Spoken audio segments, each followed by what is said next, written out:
Então, comecemos a gravação do primeiro encontro sobre o livro Meditações Metafísicas do Descartes. Estamos aqui com o grande professor Ricardo. Ó, Nossa, grande é muita gentileza. grande. Você viu os quantos tem de altura, professor? Grande é gentileza, muito obrigado, viu? Ó. Vai ser muito legal discutir esse livro aí, acho que é na mesma pegada do outro, né? Ah, Que daí ele fala do conhecimento em si. Eu acho muito bacana. ótimo, ó. Vai ser... E Descartes é sempre bom, né? Descartes é sempre bom. Isso, mas quem vai entrar aqui? Ele é filosofia moderna, no caso, né? Uhum. Inaugurou. Deixa eu ver. Já permitiu pro Ronald. Boa tarde, Ronald. Boa tarde. Então vamos lá, então. Meditações. Esse aqui não dá para meditar igual aqueles eu faço normalmente, tá, gente? Então, quer começar a introdução ou dessa meditações relativas à primeira filosofia da primeira da página 1 aqui, ó. Essa introdução, como tem número romano, talvez seja de um apresentador, né? Talvez Uhum. a gente pudesse ir primeiro pro Descartes e Ah, depois a gente vê o que o apresentador falou para não se contaminar com ele. Ou vocês acham melhor ver em termos de introdução o Descartes? por mim, O o que vocês por acham mim, melhor? por mim podemos ir direto pro Descartes. E aí, Ronald? Acho que a gente pode descartar a introdução então. Ah, mas aí que é graça, né? Aí Não, que... assim, eu vou te dizer que eu fiz uma disciplina que a gente leu a gente leu acho que os 5 primeiros capítulos, mas foi na década passada. Hum, E é claro, o cara que é especialistão assim em Descartes, pode ser que daqui a pouco ele não concorde com a gente, né? Mas como a ó, gente utiliza como a gente está discutindo pelas nossas concepções filosóficas e com a representologia, eu acho que não deixa de ter valor a nossa discussão, né? A gente não tem a formação formal em Descartes, né? Com título em Descartes, mas eu acho que os livros dos filósofos são universais e é para todo mundo discutir, né? esse é o princípio da coisa. Esse é o princípio da coisa. E também não são coisas fechadas, né? Não são coisas fechadas, né? A discussão é essa beleza da filosofia também, não é fechada, né? Muitas vezes a gente pode falar uma coisa que nem o cara que estuda isso teve uma sacada em relação a isso, né? Ah, isso é possível. Eu lembro que eu li Justamente. um cara que era Etienne Gilson. Eu tenho aqui junto. Uhum. Etienne Gilson, eu não sei como é que fala em francês, tá? Até achava que Gilson era um nome brasileiro, mas não, é francês. Que ele era um comentarista do Descartes e devia ser, tipo, muito famoso dentro da filosofia, né? Sim, então. Mas eu acho que a gente vai produzir a nossa leitura do Descartes, que tem uma obra enorme, né? Eu tinha uma Uhum. professora lá que era especialista nele, que era Lia Levi, eu acho que era o nome, que era especialista nele e tal, mas ou era no Spinoza. Enfim, a gente não vai discutir diretamente apenas com a filosofia, né? Então eu acho que é muito Ó, válido esse exercício. então vamos direto pro homem, então. Vamos direto pro Descartes, então. Vamos ver aqui. Cadê? Será que já começou aqui? Não, aqui ainda não. Eu acho que vale a pena a gente ir direto para ele, porque a diversão tá nele, né? Uhum. Vamos ver aqui. Esse aí deve falar que ele é um racionalista. Deve falar isso que a gente estava falando, que fundou de repente fala um pouco, ele fundou a ciência moderna, daqui a pouco ele explica um pouco o cógito, né? Uhum. Mas isso aí a gente vai acabar passando também. Pronto. Estamos aqui, então, a primeira filosofia nas quais a existência de Deus e a distinção real entre alma e o corpo do homem são demonstradas. Olha só, já chega já com os dois para frente. Uhum. Prefácio, a epístola dedicatória aos senhores decano e doutores da Sagrada Faculdade de Teologia de Paris. Senhores, a razão que me leva a apresentar-vos esta obra é tão justa, e, quando conhecer de seu desígnio, estou seguro de que também tereis uma razão tão justa tomá-la sob vossa proteção, que penso não poder fazer melhor para torná-la de alguma forma recomendável a vós, que dizendo em poucas palavras a que nela me propus. Sempre estimei que essas duas questões, de Deus e da alma, fossem as principais, as quais devem ser demonstradas antes pelas razões da filosofia que da teologia. Pois, se bem que nos baste a nós que somos fiéis, crer pela fé que há um Deus e que a alma humana não morre com o corpo. Certamente não parece possível persuadir os infiéis de religião alguma, quase nem mesmo de alguma virtude moral, sem que primeiramente se lhes provém essas duas coisas pela razão natural. E, visto que frequentemente se propõe nesta vida maiores recompensas para os vícios que para as virtudes, poucas pessoas prefeririam o justo ao útil, se não fossem retidas nem pelo temor de Deus, Uhum. esperança de uma outra vida. Uhum. Embora seja absolutamente verdadeiro que é preciso crer que há um Deus, porque assim se ensina nas Sagradas Escrituras, e que, por outro lado, é preciso crer nas Sagradas Escrituras, porque elas vêm de Deus, e isso porque, sendo a fé um dom de Deus, aquele mesmo que dá graça para fazer crer nas outras coisas, também pode dá-la para fazer-nos crer que ele existe. Não se pode, no entanto, propor isso aos infiéis, que poderiam imaginar que nisso cometeríamos a falta que os lógicos nomeiam um círculo. Uhum.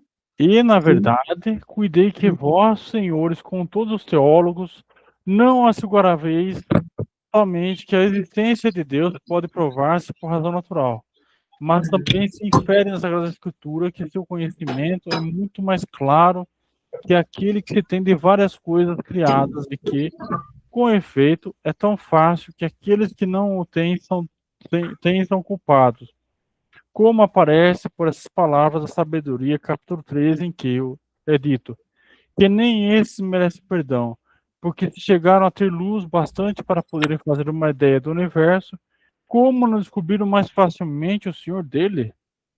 E aos Romanos, capítulo 1, disse que são inexcusáveis. E ainda, no mesmo lugar, por essa palavra, o que se pode saber de Deus e neles manifesto.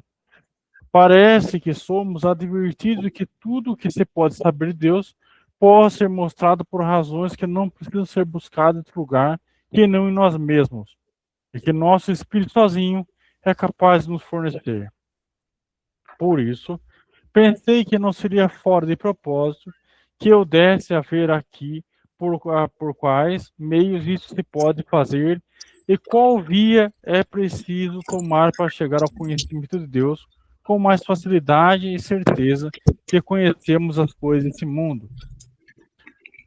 E, no que concerne a alma, embora muitos tenham acreditado que não é simples conhecer a natureza, e que alguns tenham mesmo ousado dizer que as razões humanas persuadiram-nos de que ela morreria com o corpo, e que apenas a fé nos ensinaria o contrário, não obstante, visto que o Concílio de Latrão, realizado sobre Leão X, na seção 8, condena-os e ordena expressamente os filósofos cristãos responder a seus argumentos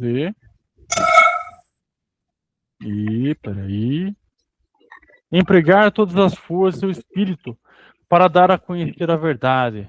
Ousei, então, empreendê-lo nesse escrito.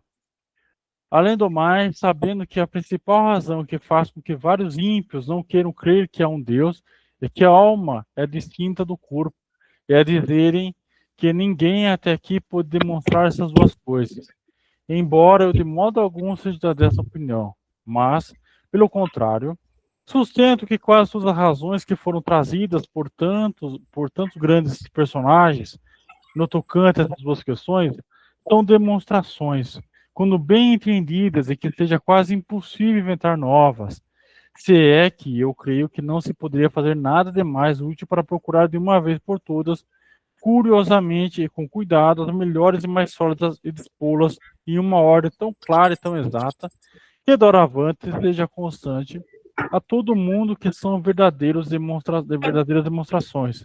E, enfim, visto que várias pessoas desejam isso de mim, as quais têm conhecimento que cultivei um método para resolver todo tipo de dificuldade nas ciências. Método que, na verdade, não é novo, nada havendo de mais antigo que a verdade, mas ao qual sabem que servi com bastante felicidade em outras questões. Pensei que era meu dever tentar algo sobre esse tema. Querem falar Legal. alguma coisa? Sim, muitas.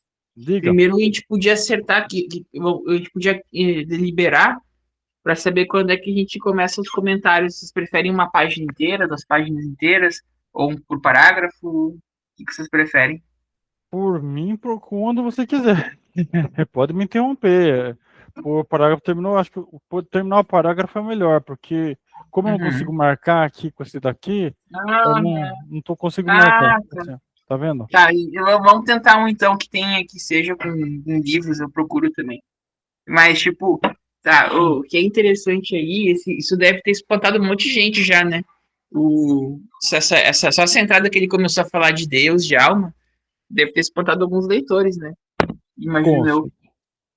Porque, ele meio que se apressa a falar, né? Que é teologia, não, que não é matéria da teologia. Isso aí é interessante. Ele tá falando da alma. E ele tem, tipo, eu acho que ele tem uma noção de Deus que não. Eu acho que ele deve ter sido. Ele tá na França, né? Ele deve ter crescido como um católico, imagino eu. E daí. Eu acho que ele quis desvincular o conhecimento de Deus com o catolicismo. E daí isso ajudou ele a fazer o sistema filosófico, creio eu. Que daí é interessante que depois daí as ciências naturais vão partir muito, né? Do cógito que ele faz. Aí eu acho interessante isso. Ele não chega a entrar muito nas picuinhas ele não chega a entrar muito nas picuinhas da teologia, né? Porque a teologia ela é extremamente complexa. Uhum. Quem estuda mesmo por dentro da teologia vê milhões de tendências, milhões de tradições e é extremamente complexo. E ele meio que passa por cima disso e vai direto para a ideia de Deus, né? E ele tem um Deus deduzido. Eu não sei se deduzido ou se induzido, porque é um Deus que tu percebe vendo, empiricamente. É o que é mais engraçado. E daí é um Deus natural, entre aspas, não é um Deus, sei lá, absoluto, não sei dizer. E daí esse primeiro começo aí, eu acho que ele tá falando disso, né? Que ele vai, que essa questão aí que vai levar ele para pensar a ciência natural, né? Vai ser a questão religiosa que vai levar para pensar a ciência natural. E outra coisa, assim, que eu acho interessante é a diferença do diálogo pro texto corrido, assim, né? Na verdade, ele tá dialogando, né? Só que ele tá dialogando sozinho, porque ele tá usando terceira pessoa, tipo, você é como se fosse um discurso, né? Só que ele não tem a réplica. Então, é bem diferente, assim, eu achei mais dinâmico, né? Mas pode ser que nesse aí ele consiga. O outro diálogo eu achei mais interessante, mas pode ser que nesse aí a gente consiga também ganhar algum bônus em profundidade, talvez, né? Sim. O que vocês acham?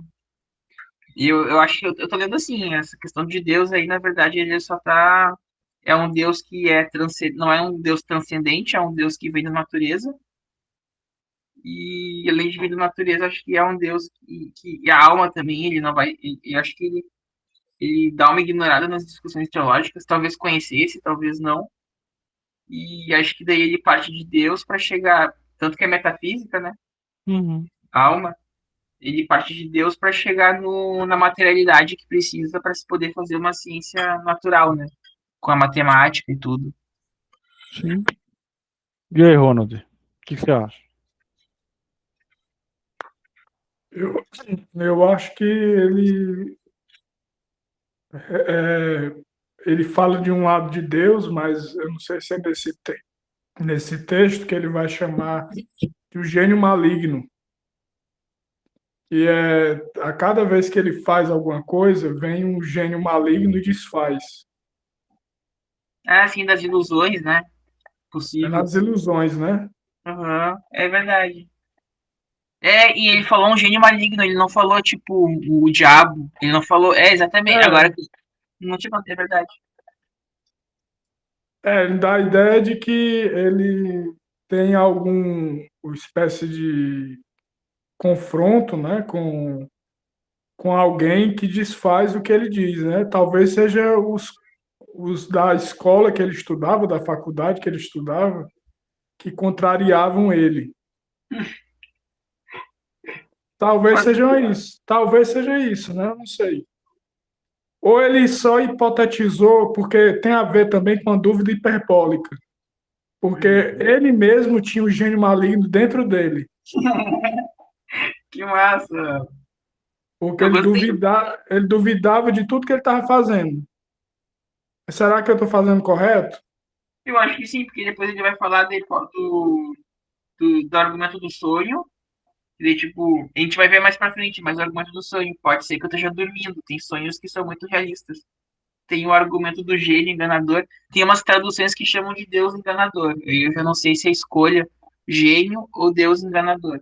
E daí tem vários argumentos para mostrar que a pessoa pode estar. Não, que os nossos sentidos nem sempre são, né, o ponto de partida do conhecimento, sentidos puros, né? Acho que ele está até dialogando com o pessoal do empiricismo. Tipo, talvez até historicamente não sei, mas tipo, como dos vídeos, porque daí, tipo, o Aristóteles, por exemplo, a física do Aristóteles, até onde eu estudei, ela se baseava muito na classificação, né, na classificação, no sentido dos sentidos, e ele está procurando uma base sólida que não precisa só ser a partir do sentido. Por isso que tem o cogito, que é uma conclusão teórica com base no que o sentido vê, mas amplia para além do sentido. E daí eu acho que por isso que está falando de um Deus aí, porque esse Deus aí ele é o primeiro momento, é a primeira reflexão que tu pode fazer de mais abstrato possível, assim, das atividades humanas. Eu estou dando uma olhada aqui no GPT se nas meditações metafísicas aparece a. Como é, rapaz? O argumento do Deus enganador? Não, isso não. Isso também eu queria ver, mas o eixo cartesiano. Se aparece o eixo cartesiano. Talvez tenha no discurso sobre o método que é o mais famoso. O mais famoso é o discurso sobre o método. Mas Deixa eu eu não ver sei se ele aqui. tem a mesma importância filosófica do meditações. Perguntei aqui, deixa eu ver o que ele responde. Porque Ah, se aparecer o eixo cartesiano já é onde ele vai colocar a dúvida hiperbólica. hum, Entendeu? Porque hiperbolia é um fenômeno de curvas. é mesmo. Entendeu? É numa E as, função, né? Função de segundo grau, coisa assim, né? é de segundo grau, exatamente. Que legal. Tá, eu acho uma ótima Mas tá reflexão. demorando aqui, eu acho que caiu minha internet aqui. Deixa eu olhar aqui. Não é possível. A internet Aparece não tá o. muito boa hoje. Não tá muito boa. Acho que tá chovendo aí, deu problema aqui. Minha internet caiu também aqui. Voltou faz pouco. Pois é, porque se aparecer o eixo cartesiano, ó, veja o meu raciocínio. Uhum. Você vai fazer uma dúvida generalizada, certo? Para Uhum. você duvidar generalizado e colocar isso tudo dentro de um eixo cartesiano, você tem que supor que o que vai vir seja uma reta, seja uma inclinação, seja uma curva, seja um formato de onda, né? Isso, tudo que tiver dentro do eixo cartesiano deve ser negado. E aí, como é que ele duvida disso? Estou só conjecturando aqui, não sei se é bem por aí, não. A ideia é conjecturar, tá certo? Eu acho que o eixo cartesiano, até botei isso num livro uma vez. Eu acho que é uma das maneiras mais incríveis de dominar a materialidade. Porque tudo passa a ter uma medida E a medida é uma relação que a gente tem com as coisas materiais que permite que a gente coloque elas mensuradas e daí a partir disso a gente pode manipular. E eu acho que o eixo cartesiano, ele é simples. Ele é só uma reta, são só duas retas com x e y, mas tipo, eles enquadram qualquer objeto físico. Qualquer objeto físico cabe dentro do eixo cartesiano porque ele é infinito. E daí eu acho que ele contribuiu diretamente assim para essa questão da dúvida também. Imagina só, tenho dúvida da altura do negócio, do comprimento do negócio. O eixo cartesiano ele meio que ele dá um parâmetro para pensar isso. Então eu não tinha relacionado com uma dúvida metódica. Eu lembrei dúvida metodológica. Não tinha relacionado. Mas agora faz todo sentido. Se pensar pela filosofia da matemática. Não, mas espera aí, olha, aqui está dizendo que não aparece nas meditações sobre a filosofia primeira, é esse livro? É, isso aí. Não aparece. Não aparece, só vai aparecer a dúvida metódica, o penso logo existe, a existência de Deus e a distinção entre mente e corpo. É, então é Mas isso. o eixo cartesiano, ele vai aparecer num livro chamado A Geometria, de 1637, e o Discurso do Método. Legal. Isso aí. Mas, de repente, dá para correlacionar, né, as duas coisas. Pode ser um desenvolvimento do pensamento. Pode ser uma questão, né? Por que que o eixo cartesiano, como o eixo cartesiano, melhor dizendo, se relaciona com a dúvida hiperbólica? Acho que ninguém pensa nisso. Nunca vi ninguém. O... Deixa eu fazer essa pergunta aqui de novo. Vai aí, que eu vou perguntando aqui no GPT. Eu achei super legal. Eu achei super legal essa ideia aí dessa leitura. E essa dúvida aí, eu acho que ela é o começo da ciência. Eu sei que assim, na física, eu sei que o Descartes e o Newton são os bambambãs assim, que começaram. O Newton eu não conheço muito, eu conheço mais a questão a obra, eu conheço mais a física lá dele, das três leis, da mecânica clássica, mas, tipo, eu não conheço a parte filosófica dele nem matemática, conheço mais essa parte. Mas o Descartes contribuiu na filosofia, na matemática, na física, em tudo isso aí. Quer continuar lendo, professor? Opa, vamos lá. Muito interessante o debate. Descartes é muito. Eu li muito pouco sobre Descartes, fazia muito tempo que eu não lia. Então está sendo muito legal. Muito legal mesmo. Ai, que Eu bom, acho, achei que tava ficando talvez árido, mas eu gosto, né? sim, eu acho que ele nada na contramão. Eu ia falar isso, eu esperei você falar, porque, mas eu acho que ele nada na contramão quando ele tira a teologia e tenta provar pela razão Deus. Uhum. Sabe? Porque Verdade. normalmente o que ele fala ali realmente é um pressuposto da teologia, inclusive bíblico, é você ter a fé em Deus, e daí isso seria um caminho para você descobrir Deus. Uhum. Entende? Então, quando ele fala assim, vamos estar pela razão, ele se contrapõe justamente a uma teologia comum. Mas eu discordo de um ponto, professor Ricardo querido, sobre Uhum. aquilo que fala da teologia natural, porque ele Uhum. usa a Sagrada Escritura como referência. Ele até Uhum. cita dois trechos da Bíblia ali, né? Uhum, sim, verdade. Entendeu? Então, na teologia natural seria mais uma coisa talvez platônica, Uhum. aristotélica. É um ponto que eu fiquei pensando aqui, né? E como a gente estava aqui para especular e brincar aqui com o livrinho, né? Dobrar, redobrar e tudo mais, né? Uhum. Do jeito Eu que. acho que faz sentido. Legal, né? Eu acho que faz sentido porque eu acho que, inclusive, o cristianismo eu imagino que seja a religião com mais vertentes internas. Uhum. Não te duvido que tenha umas 200 variações de cristianismo, etc e tal. E daí eu acho que eles não escapam. As vertentes que eu vi assim não chegavam a negar a Bíblia, né? A Bíblia não negava. Os protestantes, por exemplo, estavam naquela época negavam a estrutura da igreja, né? Uhum. A Bíblia em si, eu acho que não vi ninguém negando, assim. Eu vi traduções, o cara lá traduziu, mas negando a Bíblia em si, eu acho que não. Mas eu Sim, não sei se ele chega a falar, se ele, ele usa a Bíblia, ele até usou, né, para justificação. Ele até sim. justificou algumas coisas. Não sei qual É, tradução ele usou, mas é, vem do latim. Vem do latim. Porque o cara que traduziu primeiro, acho que foi o John Smith, alguma coisa assim. John Knox, alguma coisa assim. Que traduziu a Bíblia, né, pro inglês ou pro alemão. O Lutero também traduziu e tal, mas uhum, sempre, tanto que é evangélico porque é evangelho, né? O nome do livro. uhum. E daí eu não sei se o projeto do Descartes era ao longo prazo excluir a teologia ou se daqui a pouco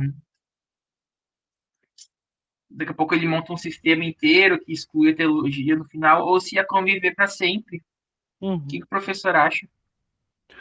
Eu acho que no fim das contas ele só está abordando de outro jeito, não está descartando teologia, Uhum. porque também tem coisas que só a teologia mesmo fica uma coisa bem complexa, igual o professor falou no começo. Teologia não é uma brincadeirinha, é um negócio Uhum. muito complicado. A gente viu Uhum. no próprio Santo Agostinho nisso, né? A gente pôde ver isso, É, né? é. Então, tivemos uma experiência de primeira mão, então, assim, é muito, aquele lá é um livro mais simples do Santo Agostinho, tem coisas muito mais profundas, mais É. complexas, sobre o conhecimento, tem um chamado A Trindade, que parece que ele fala sobre psicologia, alguns Ah, falam que até o começo da psicologia é a partir desse livro, olha só. sobre a Trindade, então, assim, esses é tiro de canhão, tudo tiro de canhão aqui, tudo, É, não, então, interessante. É, pode falar, Ronald. Depois eu continuo a leitura. Não, só que eu estava pensando aqui errado. Você não pode duvidar de tudo, porque senão você duvidaria até da dúvida, certo? Uhum. Então, o texto aqui ele diz o seguinte, ó, rejeitarei como falsas todas as coisas em que se encontre a mínima dúvida. Uhum. Então, você pode ter uma dúvida máxima e duvidar dela, porque aí você vai derivando, entendeu? Ou Uhum. derivando não. Derivar é expandir. Você vai, como é que se Descartando? diz? Hã? Descartando? Mas o termo matemático me fugiu agora. Quando Uhum. você vai retirando uma estrutura de outra. Subtraindo. Simplificando? Subtrair. Vamos dizer que seja subtraindo a dúvida, Uhum. porque ela está máxima, entendeu? Sim. Então, Interessante. digamos, eu duvido maximamente da probabilidade da, do teorema da incerteza. Beleza, eu duvidei, levei até o máximo essa dúvida. Mas se fosse uma dúvida mínima, eu deveria rejeitar. Uhum. Porque uma dúvida mínima pode ser facilmente refutada, entende? Sim, sim. É tipo, é o negócio de jogar fora água com o bebê dentro. Como é? É o negócio de jogar fora a água com o bebê dentro. Água do banho com o bebê dentro. Esse é a metodologia dele, né? Tudo que tiver um mínimo de dúvida. Por isso que ele chega no cógito mais pra frente. Porque daí a única coisa que ele não consegue duvidar é que ele pensa, e por ele pensar, ele consegue derivar que ele consegue existir. Aí tu vê, as pessoas fazem umas brincadeiras de extrema incompreensão, falando que tem gente que existe sem pensar.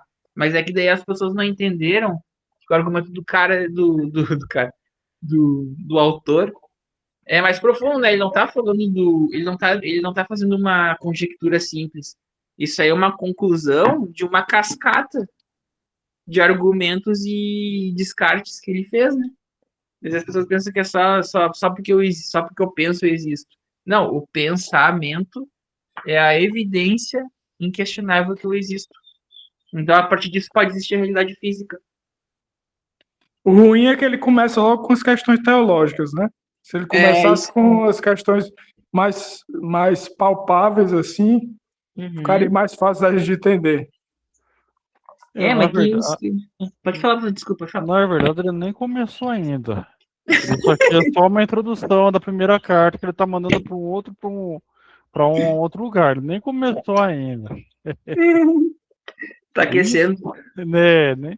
Nem começou a aquecer, ele só tá indo em direção ao aquecimento ainda. Tá Nem, botando a chuteira agora. exatamente. Daqui a pouco vem as butinadas que nós gostamos. Vou continuar aqui então. Vamos lá. Vamos lá. Já começou bem, né? Assim que nós gostamos. Ah, chapou na orelha, todo mundo. Ora, trabalhei quanto me foi possível para compreender nesse tratado tudo o que se pôde dizer. Não que eu tenha reunido aqui todas as diversas razões que se poderiam alegar para servir de prova a nosso tema, pois nunca acreditei que isso fosse necessário, a não ser quando não haja nenhuma que seja certa. Porém, somente tratei as primeiras e principais de uma tal maneira que ouso propô-las como demonstrações muito certas e muito evidentes. Olha que fantástico. Você estava falando aí da curva de Descartes, né?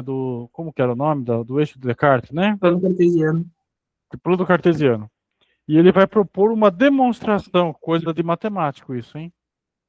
Coisa de matemático. Total.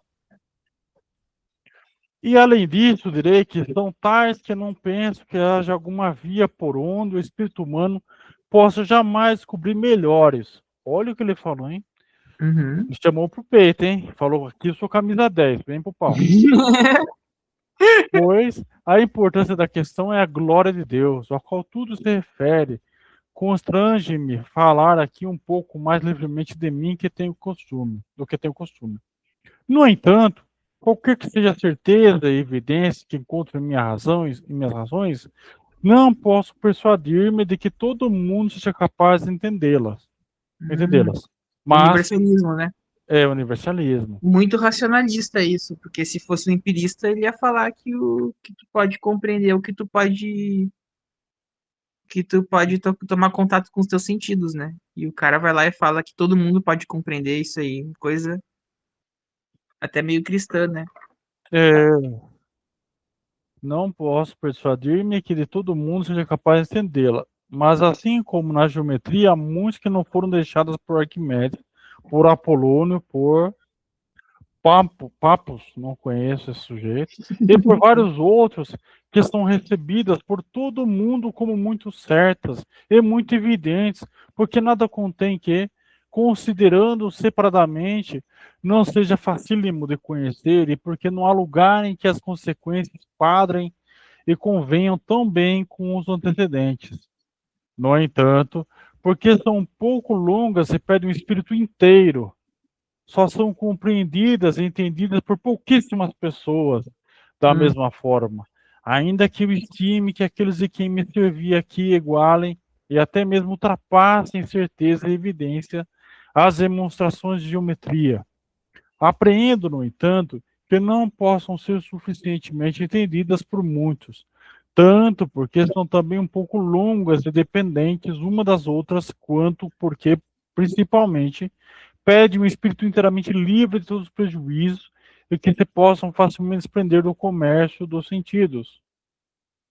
E, na verdade, não se encontram no mundo tantos que sejam próprios para a especulação metafísica quanto para a geometria. E, uhum. ademais, há ainda essa diferença. Na geometria, cada um, estando prevenido da opinião de que não se adiante nada que não tenha uma demonstração certa, aqueles que não são nelas inteiramente versados pecam bem mais frequentemente aprovando falsas demonstrações, para fazer crer que as entende, que refutando as verdadeiras. Não se dá o mesmo na filosofia, em que cada um crendo que todas as suas proposições são problemáticas, poucas pessoas entregam-se à busca da verdade, e mesmo muitos querendo adquirir para si a reputação de espíritos fortes, não se aplicam a outra coisa que não a combater arrogantemente a verdades mais aparentes. Nossa, que tapa na cara, toma nessa cara. Não, já tá batendo nas bolhas. Tá batendo nas É. bolhas que foram aparecer agora. Então, Pá, que bela citação, hein? Isso não dá ixi, uma boa citação, né? isso dá numa parede, num outdoor. Vamos ver. Ele tá falando o seguinte, na matemática as pessoas não se metem porque elas sabem que tem níveis e níveis, né, Uhum, de matemática. Mas na filosofia, o pessoal sempre acha que não problematiza as próprias coisas uhum. e não busca a verdade, porque eles já acham que sabem e derrubam quem que eles não concordam. Que tapa na cara mesmo. Eu falo. E é assim que nós gosta, a chinelada na fuça mesmo, é assim que nós gosta. Não, e sabe que eu gosto nessa crítica? Porque, tipo Hum, assim, ó, eu vejo que muitos cientistas fazem isso. Uhum, Às vezes eles têm um conhecimento ético, não, às vezes eles têm um conhecimento numa área, tipo, o cara lá é bom com soja. E ele também acha que por ser bom nisso, ele meio que é uma elite intelectual da sociedade como um todo. E daí ele uhum, acha que do conhecimento científico dele se desprende também um conhecimento moral, sendo que uma coisa não tá ligada com a outra. Só porque tu tem um conhecimento técnico na tua área, não quer dizer que tu seja um parâmetro moral para os outros. Pode muito bem ser bom nisso e ser um canalha, nada impede, né? E daí me parece um tapa nos cientistas e também nas pessoas comuns. E daí elas vivem a vida delas ali com o que elas acham certo e elas não se questionam, né? E Sobre. sabe que isso aqui também é um tapa em gente que fica só no laboratório e não vai pro mundo real, hein? Uhum. Principalmente porque tem um pessoal que sai da faculdade, faz mestrado, doutorado, faz tudo, entra, volta pra faculdade, mas a pessoa não tem experiência real do mundo. Então a Não pessoa tem. meio que cria uma utopia pra ela, porque assim, porque assado, mas vai no mundo lá, filho, vai lá no mundo ver as coisas, entendeu? E Isso. aí por isso que ele dá aqui, ó, arrogantemente as verdades mais aparentes, ou seja, uma coisa óbvia, o cara não vê porque ele tá no mundo teórico dele, no mundo paralelo dele, do laboratório. Não, total. E daí, inclusive, eu penso que às vezes os professores eles têm um problema Hum, de apreciação. E eu sou professor e eu digo isso também. Porque, tipo assim, ó, quando tu chega assim numa faculdade ou numa escola, que é o meu caso, hum, o... as mesas estão arrumadas, as matrículas estão feitas. Se tu for numa particular, alguém vendeu as vagas para as pessoas fazerem parte. uhum. Tá tudo arrumado, já tá limpo, porque alguém limpou. Alguém abriu o portão, etc e tal. Alguém fez o sistema acadêmico. E daí as pessoas pensam que só porque eles tomam contato com os alunos que vêm de fora, com problemas ou sem problemas, os professores às vezes têm a ilusão que eles têm uma visão de mundo muito mais Uhum, complexa que outras pessoas, porque eles convivem com os alunos que vivem no mundo. Só que isso é uma derivação. É uma uhum, derivação que para mim é falaciosa. Porque, tipo, não é só porque eu tomo contato com as consequências do mundo que eu tomo contato com o mundo. Porque exato. o aluno chegou ali, ele teve tempo difícil, mas eu pego ainda assim uma parte da convivência com ele. Eu tô pegando ele num papel social dele ali de aluno. Uhum, Eu não tô vestindo a pele dele para ter uma experiência dele. uhum, Então, claro, eu posso conversar, mas aí eu preciso ter a abertura de entender que só porque eu convivo com ele não quer dizer que ele seja que eu já saiba exato. como é a realidade dele só porque eu convivo com ele enquanto aluno. Muito pelo contrário, as pessoas têm máscaras Uhum, sociais, né? com E daí, certeza. aí eu penso assim, às vezes os professores se acham a elite mas às vezes também tem essa questão aí, não, essa questão também é importante. Uhum. Pode falar, Ronald, manda bala. Olha um exemplo, né? Eu entrei em contato com uma professora da USP. O cara amigo aí falou de experimental, né, de laboratório. Aí eu tomei na cara por causa disso, Hum, porque ela mandou para mim uma estrutura em nanotecnologia. E eu não tinha me tocado, porque eu não sou da área, entendeu? Eu não tenho uma obrigação de saber de tudo, né? Não. Aí veio só aquela foto, que é uma microfilmagem, com os pontinhos. Eu sei lá para que servem esses pontinhos. Só que ali é a estrutura penetrada por microfilmagem de um. Esqueci agora a estrutura, o nome da estrutura. Mas enfim. Aí eu fiquei com dúvida e voltei para ela a mensagem, o e-mail, né? Dizendo que não tinha entendido os termos dela e aí lancei várias hipóteses do que poderia ser. Aí ela já me respondeu dizendo que não tinha entendido nem sequer minha pergunta. Nossa. Então daí que você tira que realmente é um mundo à parte, um mundo experimental, um mundo de laboratório e tudo, é um mundo à parte. E Ei, tinha outra coisa que eu queria comentar, agora eu não estou lembrado.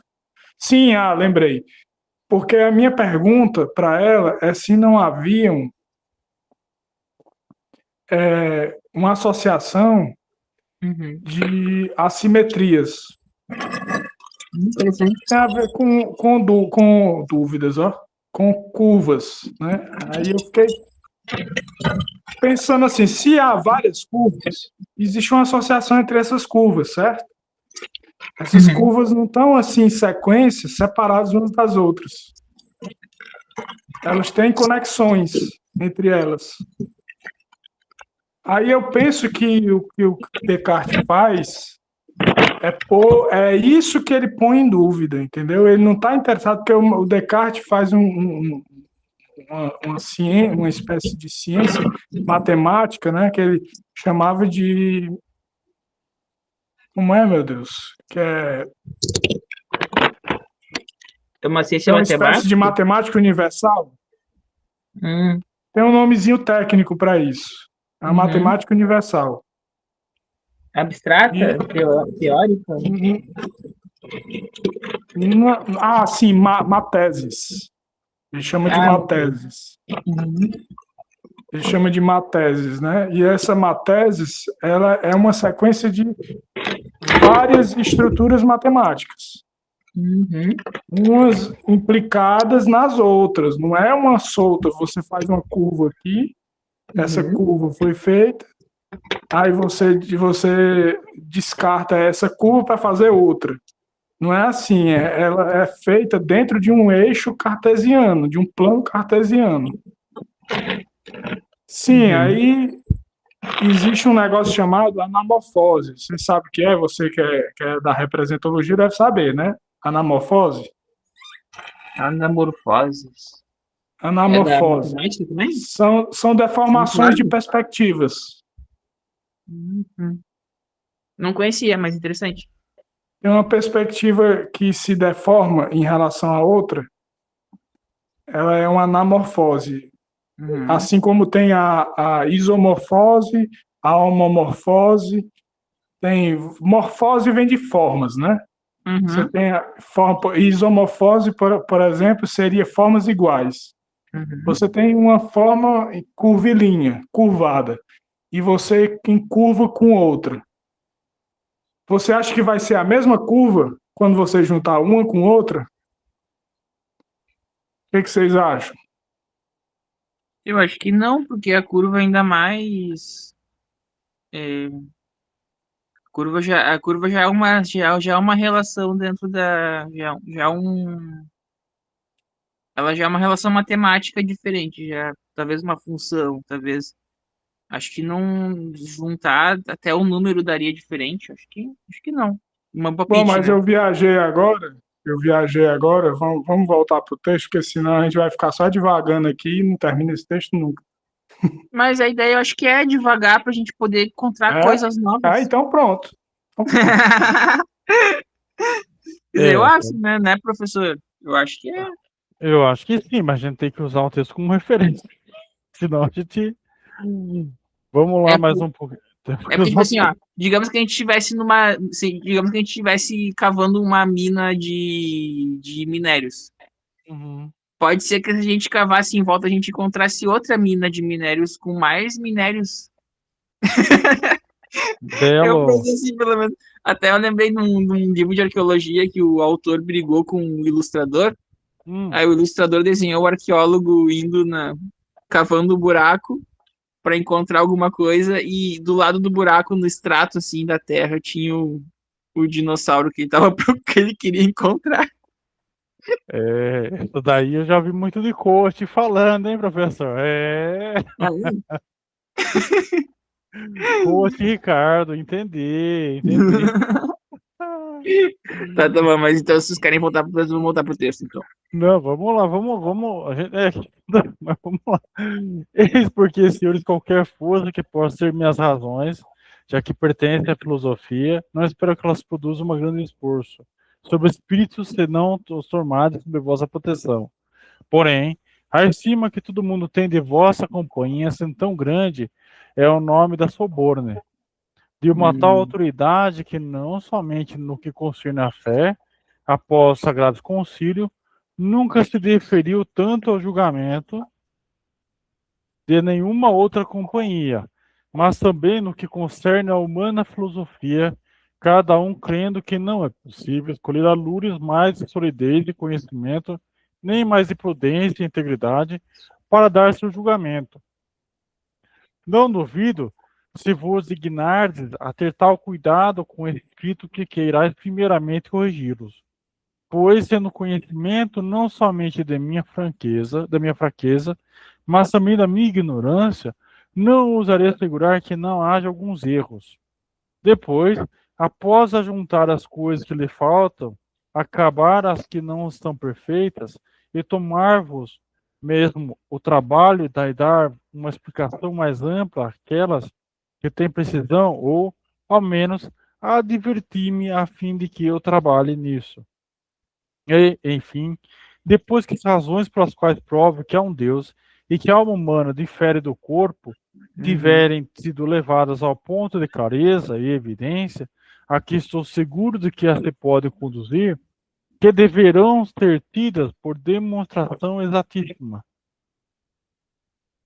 Quiser declarar isso mesmo e testemunhá-los publicamente, não duvido, algo que, caso seja feito, todos os erros e falsas opiniões que sempre houve no tocante a essas duas questões sejam logo apagados do espírito dos homens, pois a verdade fará com que todos os outros e agentes de espírito subscrevam vosso julgamento e vossa autoridade, com que os ateus, que são de ordinário, já dá, ó, ai, que são de ordinário mais arrogante que doutos e judiciosos, despojem-se de seu espírito de contradição, ou com talvez ou mesmo sustente as razões que deverão ser recebidas por todas as pessoas do espírito como demonstrações, com medo que pareçam não ser inteligentes. Ó, já dá na lapada, já que pá.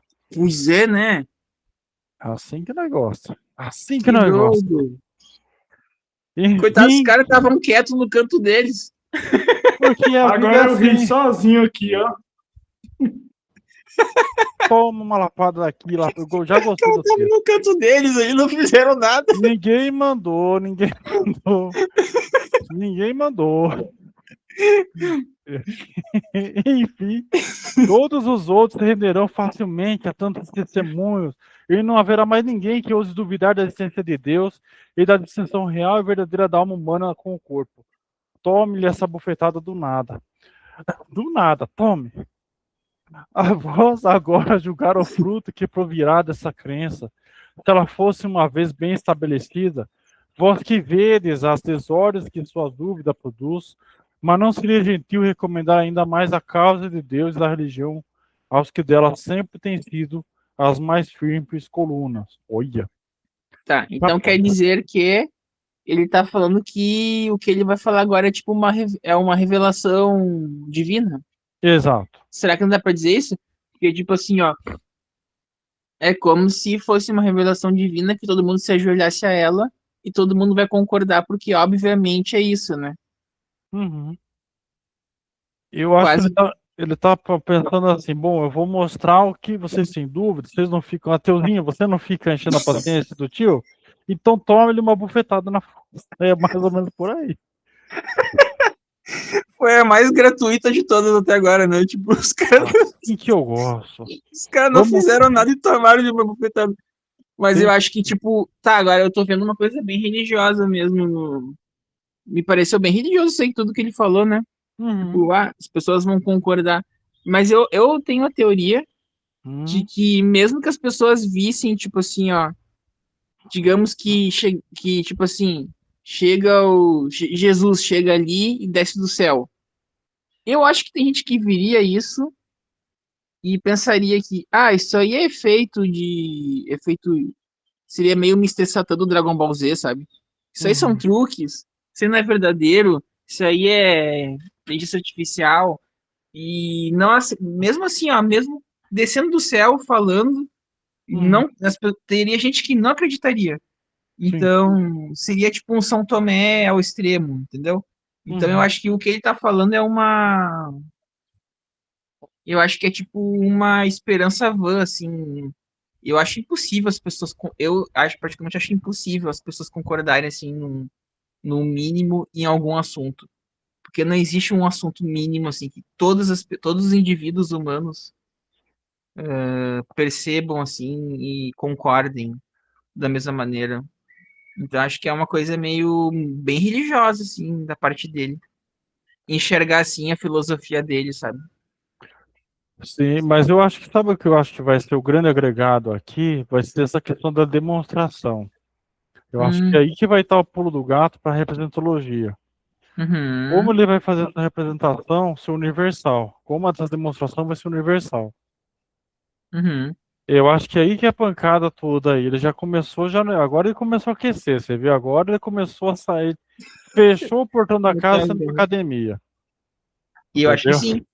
Porque É, eu acho que ele vai, tipo assim, mas eu acho que ele também tem uma noção de razão humana que é inata, tipo, a pessoa nasce com ela e tudo. uhum, E é difícil tu dizer assim, tipo, também até a própria razão é uma coisa difícil de tu dizer que todas as pessoas compartilham ela na mesma medida, porque às vezes o cara ele tem os parâmetros da razão dele são diferentes porque a razão ela é, no meu entender, né, e pelo que eu li, uhum, é muito de uma medida justa entre fins e meios, né? Tipo, eu penso nos fins e utilizo os meios da maneira mais otimizada possível. uhum. Só que as pessoas têm fins diferentes, elas consideram algumas coisas são meios, outras não. E daí eu acho que daí nesse ponto é a razão que ele está tentando encontrar universal não se concretiza. Aí começa a colocar outras questões cognitivas, pessoas que têm cognições diferentes também. Então Uhum. eu acho que é uma esperança que ele está tendo aí, mas eu acho que ver como ele chega nessa conclusão, ele chegou nessa conclusão porque ele tem alguma coisa boa para mostrar, né? Com certeza, ele confia no taco dele. Ele confia no taco dele. Então, importante entender, né? Sim. Diga, Ronald, tem mais alguma coisa aí para acrescentar? Não, eu estou tentando achar aqui a passagem aqui mas na internet aqui tá difícil achar. Ah, Para explicar essa questão da universalidade, entendeu? hum, Porque essa universalidade, eu estou sempre pensando na matemática, porque é o que eu venho estudando, mas uhum, eu creio que existe uma ciência universal, uhum, Uhum. que elas têm como base a matemática, como fundamento a matemática, mas existe como na teologia, né, que a teologia fazia parte. Lembrando que ele estudava numa escola de jesuítas. Uhum. Então uhum. ele estava escrevendo provavelmente para os colegas dele jesuítas, Mas que era matemáticos. que eram matemáticos, Uhum. exatamente. Uhum. Por isso que ele fala da demonstração. Então faz sentido. Porque a escola jesuíta eram e ainda é uma das maiores referências de estudo de matemática ainda, não é, Ronald? Os jesuítas têm aquele Suarez, que era outro matemático, Uhum. tem vários que são Jesuítas, né? matemáticos, né? Eu Jesuítas juro que não sabia. É. são conhecidos pela teologia moral deles, Uhum. teologia dogmática, como chama, né? Uhum. E a matemática a geometria especificamente. Uhum. É porque na Mas eu não educação. sei se essa ciência universal ela se restringe à matemática ou se ela vai além. Eu acho que a matemática ela consegue ser universal, porque os números conseguem ser universais, porque eles expressam coisas que podem ser ditas por diferentes línguas. Uhum. Mas eu não sei se uma ciência ela consegue chegar num ponto, chegar num ponto de que as pessoas, que a comunidade dos pares concordem 100% entre si, tem uma unanimidade. Eu não sei se isso é possível. Como assim chegar Tá, num ponto? Como assim chegar num ponto? Você falou metaforicamente ou falou matematicamente? Chegar num ponto. não, metaforicamente, porque assim, ó, Ah, tá. eu acho que os matemáticos conseguem concordar que a, a- que a que a linha a linha não, ó, o plano de Descartes, plano cartesiano, ele é formado por números inteiros, por exemplo. Que isso Uhum. é uma Hum, convenção. Consigo convencionar uhum, isso. Consigo também considerar que uma unidade é 1, 2 unidades é 2. Porque daí eu estou determinando que o que eu determino como unidade até é uma coisa social, mas o princípio da contagem não é. Mas eu acho que ciência em si, eu não sei se consegue. Eu nunca vi, pelo menos. E, por exemplo, tu pega ali na biologia, tem coisas que não se sabem ainda, tem gente que discorda ali de alguns fenômenos, a explicação do fenômeno, por onde que vem o fenômeno. Nas humanas é mais ainda, né? Por exemplo, se tu pegar sociologia, que é a área que eu me formei, é mais claro ainda. É mais claro ainda. Porque daí, tipo, um fenômeno social acontece. Aí o cara que é especialista em raça vai dizer que o que determinou aquilo foi a raça. O cara que é especialista em gênero vai dizer que aquilo ali que determinou foi o gênero. O cara que é especialista em trabalho vai dizer que foi o trabalho. O pessoal não concorda na explicação do fenômeno. Pode até. E às vezes nem no fenômeno o cara concorda. Porque daí ele fala que aquele fenômeno, na verdade, ele faz parte de outro. Ele é desdobramento de outro. Então, o cara tropeçou. Aí tá, o fato seria que ele tropeçou. Ok, mas daqui a pouco os caras estão falando que. Aí tem um falando que na verdade ele não tropeçou. Na verdade ele já estava caindo antes. Ou tipo, que ele estava preparando o tombo, então ainda não deu. Então os cientistas eles acabam caindo nessas miudezas e não conseguem chegar em consensos. E o Descartes, eu acho que ele tenta o consenso mínimo. Com o cogito é o consenso mínimo. A partir disso vai. Mas nas humanas, mas mesmo o Descartes e o cogito também, ele já foi contestado também por outros. Como o próprio Vico, que daí que deu a base do construtivismo. Ele contestou o cogito, por exemplo. Então, desculpa, eu comecei a falar, me perdoem. não, Tá tava. legal, tá muito legal. Tá, não Achei que você tem. pegou no arranco aí, né? É, É verdade, desculpe. Que eu vou Não, falando uma coisa vai trazendo a outra. não, mas é isso que é legal, não tem problema não. Ficou legal aí o assunto, porque no fim a gente tá falando bastante de Descartes, tá falando bastante do. A gente trouxe muita coisa referente ao texto. Ah, sim, isso é Ficou legal verdade. pra caramba, não, é isso, e é assim, não sai muito do texto, por mais que a gente escutou, isso foi muito legal, parabéns, continue assim. Caramba, Viu? eu falando igual o professor das antigas. Eu falando agora, eu fiquei igual com o professor com o Raimundo lá, Raimundo Nonato. E Ô, o salário, ó. falando nisso, uma crítica ao professor Ricardo, que nunca fez referência escolhendo o professor Raimundo. É verdade. Que Ó, o tinha parabéns, salário, ó. Essa imitação é boa? Ó, o essa é salário. boa. Continue assim, professor, parabéns.